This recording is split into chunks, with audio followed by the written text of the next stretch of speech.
coming to you from Love Fields here in Dallas, Texas, en route to my grandfather's services. I appreciate you guys being here. Thank you so much for joining me. Today is Thursday, November 14th. This is my live show for Thursday. So look, here's my ticket. Here are my topics. All right, so we're gonna roll through the topics, and I appreciate you guys being here, and thank you for joining me today on this show. Hopefully you guys can hear me okay. The first thing that I wanted to address, and something that I went over last night, is the impact of Caleb Cunningham. Now, anytime you lose a five-star prospect, it is going to be impactful. I'm not gonna sit here and sugarcoat it and say that everything is gonna be okay, because I think a player like Caleb Cunningham is dynamic in the sense that you bring him in and potentially, based off his skill set, he has the ability to play sooner than later. I think the silver lining, as I explained yesterday on a video, was that, and I'm talking about Caleb Cunningham. What's up, fam? I appreciate you guys being here. You look to all the wide receivers that can come back for this 2025 season for Alabama, right? I mean, I would imagine that Jeremy Bernard tests his foot in, the NFL draft. Kobe Prentice can come back. Kendrick Law can come back. Cole Adams, he'll be back. Ryan Williams, he'll be back.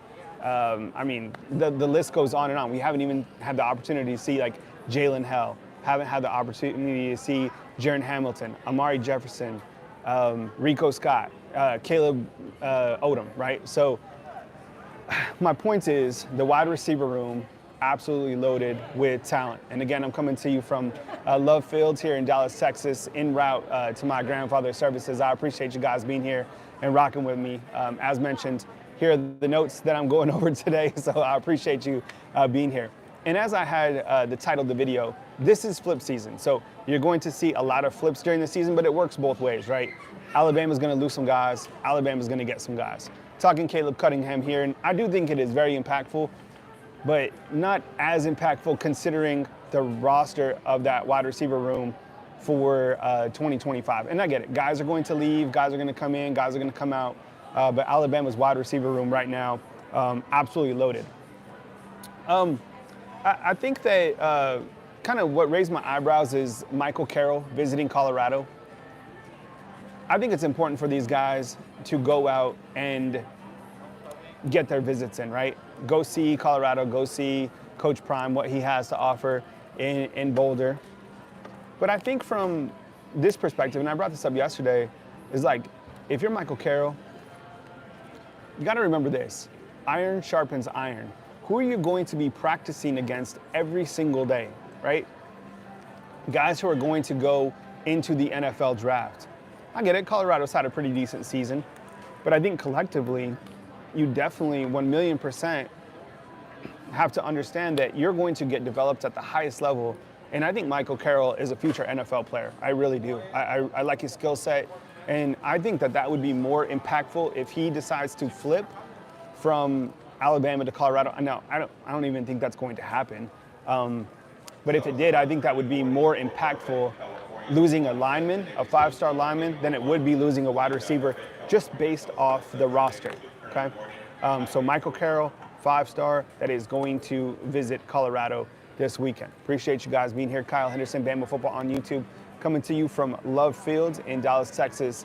I'm en route to my grandfather's services. I appreciate you guys being here and kicking it with me today. Today is Thursday.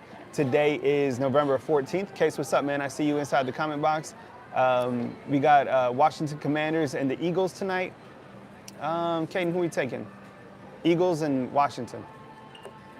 Eagles, yeah, Eagles. Yeah, I mean, well, you know what? No. Jaden Daniels, the way he's been playing, Jaden Daniels has done a really good job this season. You know, I would imagine Washington. Jarvis, what's the line on that game if you're inside the comment box? Byron, what's up, Patriot Live? Good morning to you, man. I appreciate you guys being here.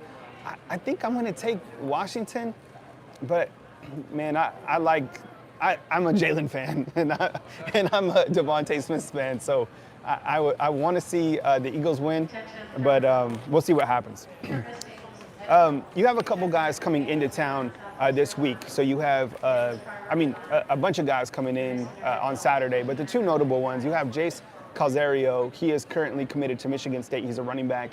And I think you have to take another running back because it looks like Turbo Rogers is not going to be in this class. Is that a big loss? I mean, anytime you lose an in-state guy, probably a little bit of a loss. But man, I really like the running back room, and I like AK Deer. I want physical, fast running backs, right? So let me ask you, if you were to lose Turbo Rogers on a scale of 1 to 10, how impactful do you think it would be? I'm probably saying maybe like a 3 to 4. I don't think it's that big of a loss, to be honest.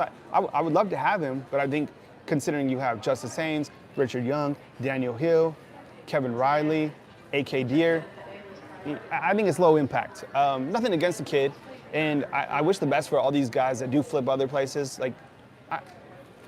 Do I think they'll regret it? I don't know. I mean, you can't have regrets, right? No regrets. But I think coming to Alabama sets you up on a bigger stage if you can be patient, which there's no patience in this world, right? There's no patience.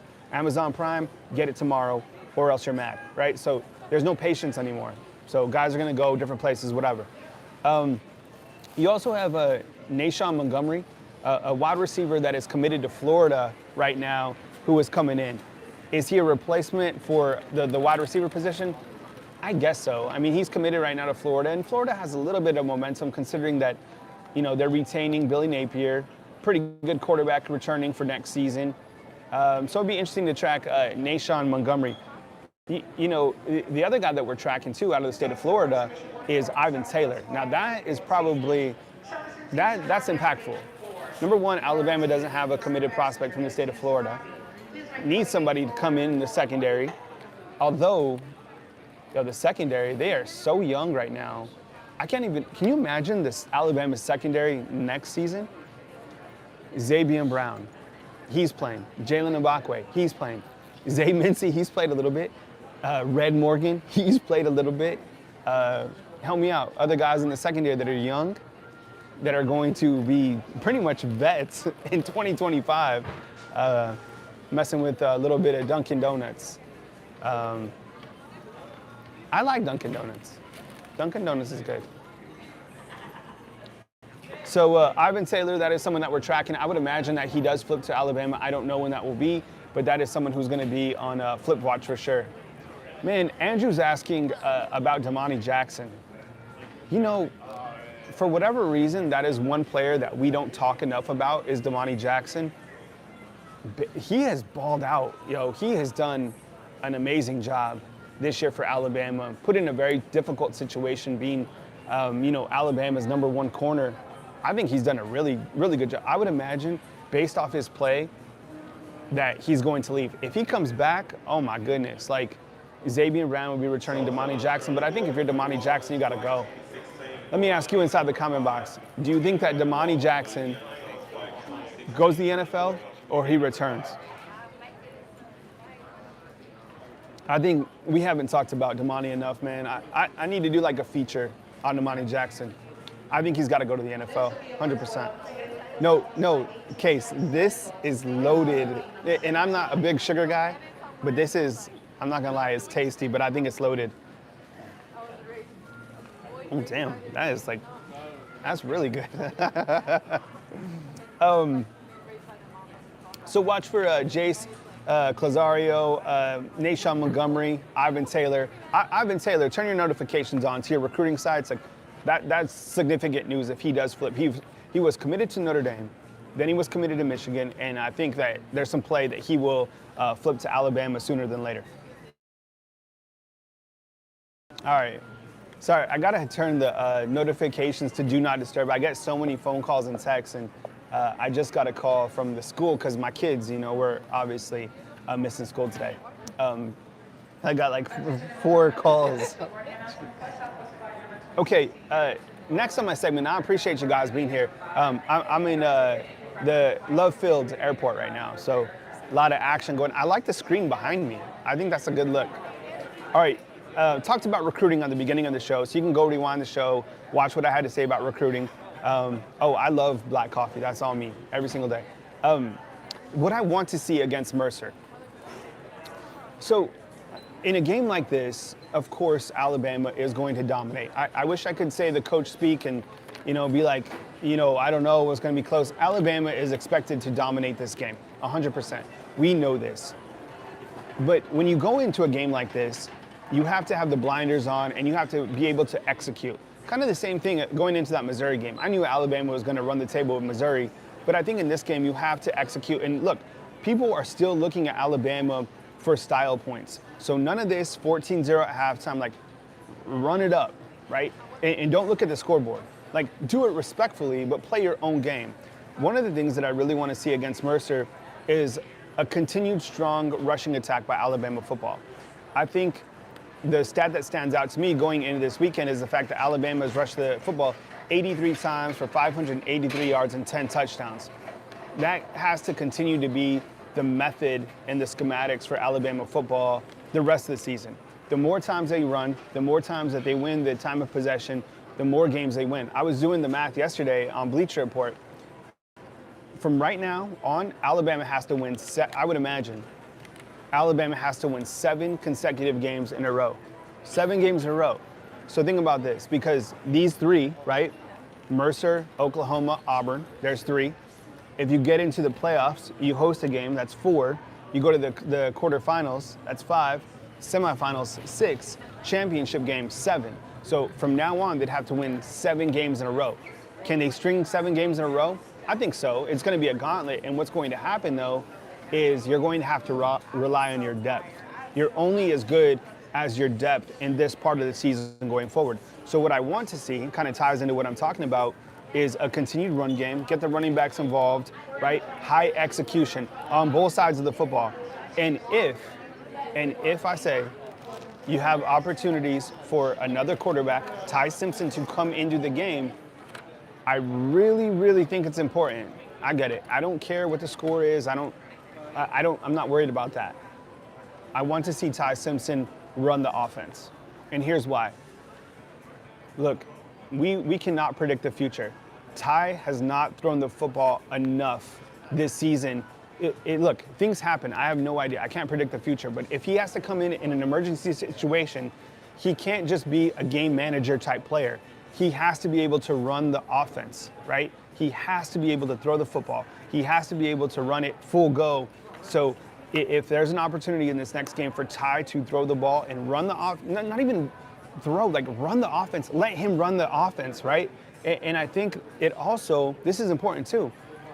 I think it's important, I'm serious, that these wide receivers right now on the roster, you want to keep all of them? You want to make them happy? Show what's coming next year. Okay, Keelan Russell, he's coming in. He's a 5-star, right?